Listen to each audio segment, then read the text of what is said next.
Nagpaabida si Marian Rivera sa nakatakdang pagbisita sa Pilipinas ng kanyang ama mula sa Spain. Totoo nga bang ipapakilala na ni Marian sa kanyang ama, si Dingdong Dantes? Makichika kay Aubrey Carantel.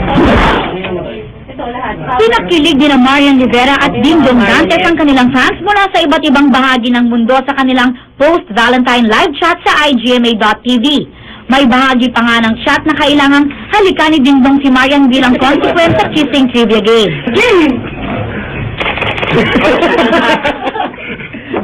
Game na game din nilang sinagot ang mga tanong ng fans.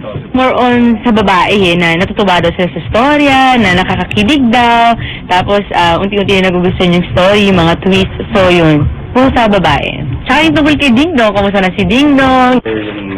May ilang mga tagahanga rin daw ang nagtatanong sa tunay na namamagitan sa kanilang dalawa. Lalo pat very sweet and sensual ang kanilang mga eksena sa kanilang soap opera na ang babaeng hinugot sa aking kadyang bilang sina Homer at Proserpina. Kaya mahirap din kasi magbigay ng definite answer dahil ayaw namin naman na ma-disappoint sila. Diba? At saka kung sakaling hindi mo masunod yung talagang eksaktong gusto nila kapag nakakatanggap kami ng message na alam namin gusto kami nung certain na tao na yun, di ba? So, siyempre ako, I also show appreciation na kung gusto na kami, nagpapasalamat ako sa kanila. Pinumpirma naman ni Marian na nakatakdang bumisita sa Pilipinas ang kanyang ama mula sa Spain sa buwan ng Abril, na 4 na taon na raw niyang hindi nakikita. Nais nga raw makilala ni Dingdong ng personal ang Spanish father ng kanyang leading lady. Of course.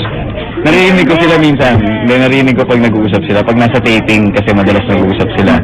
So, narinig ko sila nag-uusap. Nagtatagalog nga eh. Kasi marunong Tagalog. Pag-usap na lang kami pag nakita kami.